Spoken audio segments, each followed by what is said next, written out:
ආයිබෝවන් අපි අද බලමු පරිමිතිය ගානක් කොහොමද හදන්නේ කියලා. පරිමිතිය කියලා කියන්නේ වටේ දිග. සාමාන්‍යයෙන් අපි සමචතුරස්‍රයක් ගමු. සමචතුරස්‍රයක් කියලා කියන්නේ පැති හතරේම දිග සමානයි. එහෙනම් මේක 5 සෙන්ටිමීටර් නම් මේකත් 5 සෙන්ටිමීටර් මේකත් 5 සෙන්ටිමීටර් මේකත් 5 සෙන්ටිමීටර්. පරිමිතිය අපි එක කොනකින් පටන් අරගෙන ලියනවා 5 සෙන්ටිමීටර් ධන 5 සෙන්ටිමීටර් ධන 5 සෙන්ටිමීටර් ධන 5 සෙන්ටිමීටර් මේ ටික එකතුවම 5 10 15 20 පරිමිතිය සමානයි 20 සෙන්ටිමීටර්. අපි මේකට හිතමුකෝ L කියලා දුන්නා කියලා. සමචතුරස්‍රයේ පාදයක දිග L නම් මේකේ පරිමිතිය අපි P අකුරෙන් දානවා L ධන L ධන L ධන L 4යි L. සමචතුරස්‍රයක පරිමිතිය හොයන්න පුළුවන් මේ විදිහට. ඊට පස්සේ ඍජු කෝණාශ්‍රයක් ගන්න. ඍජු කෝණාශ්‍රයේ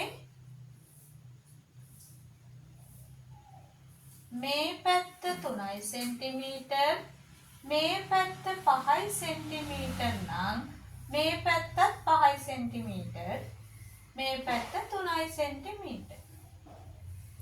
එක කොනකින් පටන් අරගෙන ලියාගෙන යනවා. එතකොට එකක්වත් මග ඇරෙන්නේ නැහැ.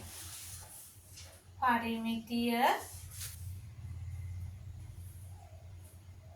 සමානයි 5 සෙන්ටිමීටර් ධන 3 සෙන්ටිමීටර් ධන 5 සෙන්ටිමීටර් ධන 3 සෙන්ටිමීටර්.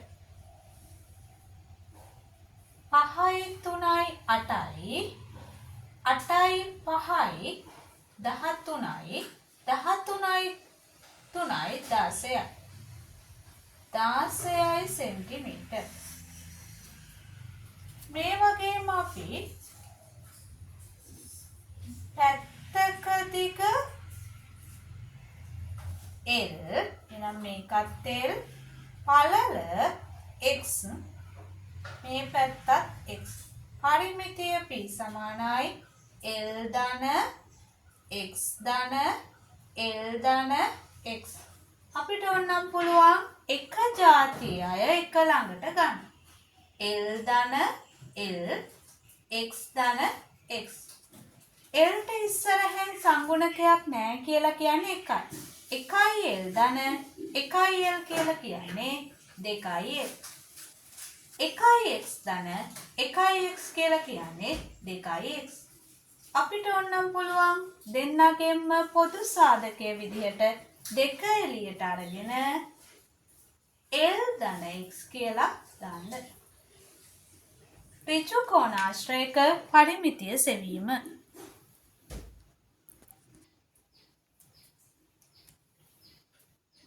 මේ වගේ හැඩතලයක පරිමිතිය හොයන්න කිව්වොත්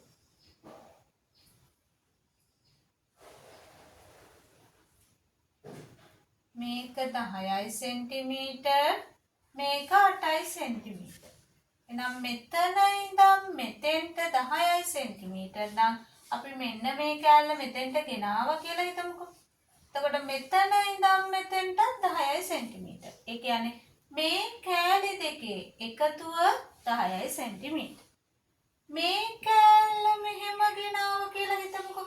එතකොට මෙතන ඉඳන් මෙතෙන්ට 8යි සෙන්ටිමීටර් නම් මේ කෑලි දෙකේ එකතුවත් 8යි සෙන්ටිමීටර්. එතකොට 10යි සෙන්ටිමීටර් ධන 8යි සෙන්ටිමීටර් ධන මේ දෙකේ එකතුව 10යි සෙන්ටිමීටර් මේ දෙකේ එකතුව 8යි සෙන්ටිමීටර්. පරිමිතිය සමානයි 10යි 8යි 18යි 18යි 10යි 28යි 28යි 8යි 36යි.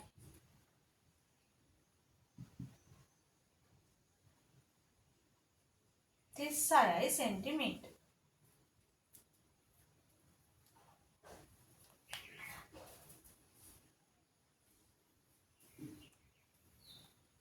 තව දුරටත් බැලුවොත් එහෙම මේ වගේ හැඩතලයක බලමු.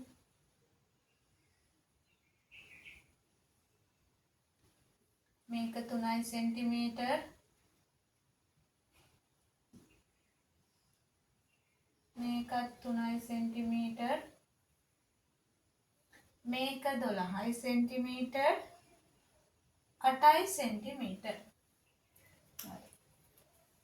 මේ කෑල්ල තියෙනවා, මේක තියෙනවා, මේක තියෙනවා. මේ පාදය නැහැ. මෙතන ඉඳන් මෙතෙන්ටම 8යි නම් මේ කෑල්ල 3යි නම් 8න් 3ක් අඩු කළාම මේක 5 සෙන්ටිමීටර්. මෙතන ඉඳන් මෙතෙන්ටම 12 සෙන්ටිමීටර් නම් මේ කෑල්ල 3යි නම් 12න් 3ක් අඩු කළාම 9යි. මේ කෑල්ල 9 සෙන්ටිමීටර්.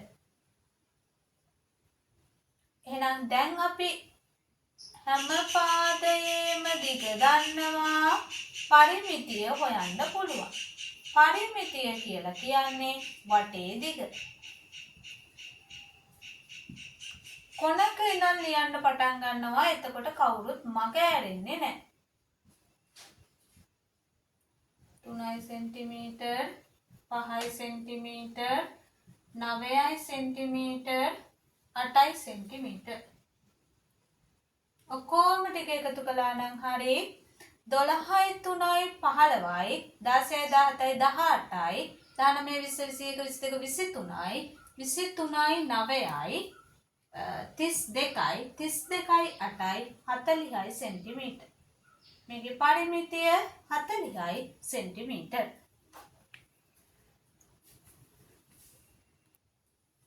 තව දුරටත් බලමු අපි මෙන්න මේ වගේ හැඩයක් දුන්නොත්.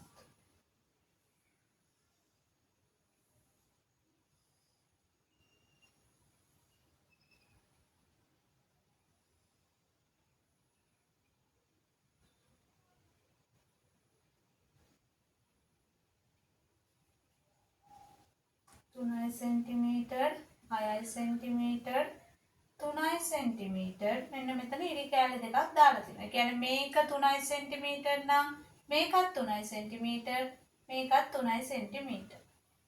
හරි.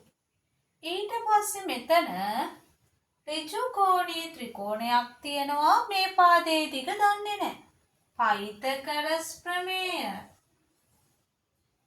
මේක 4යි සෙන්ටිමීටර්, මේක 3යි සෙන්ටිමීටර් නම් 3 වර්ගය ධන 4 වර්ගය සමානයි. මම මෙතෙන්ට දාගන්නවා x කියලා. x වර්ගය 3 වර්ගය 9යි, 4 වර්ගය 16යි සමානයි x වර්ගය. 9යි 16යි 25යි සමානයි x වර්ගය. වර්ගය මේ පැත්තට වෙනවා, වර්ග මූලයක් වෙනවා. 25 x වර්ගයේ වර්ගමූලය මේ පැත්තට එනවා. 25 වර්ගමූලය 5යි. නම් මෙතන 5යි.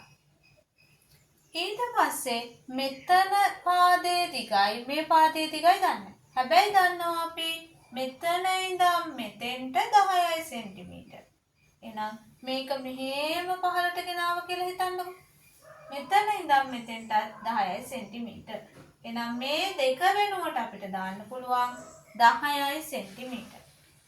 පරිමිතිය සමානයි මේ දෙක වෙනුවට දැම්ම 10යි සෙන්ටිමීටර්. 3යි සෙන්ටිමීටර්.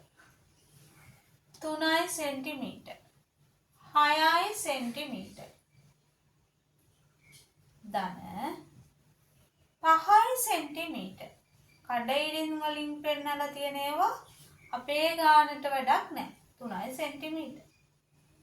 ඔක්කොම ටික එකතු කරන්න තියෙනවා. 10යි 3යි 3යි 6යි 5යි 3යි 10යි 3යි 13යි.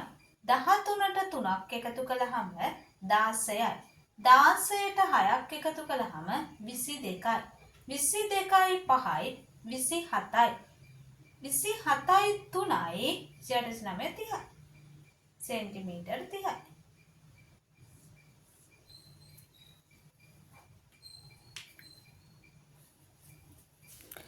ඒ ගාන හදන්න නම් අපිට පයිතගරස් ප්‍රමේයත් මතක තියෙන්න ඕනි.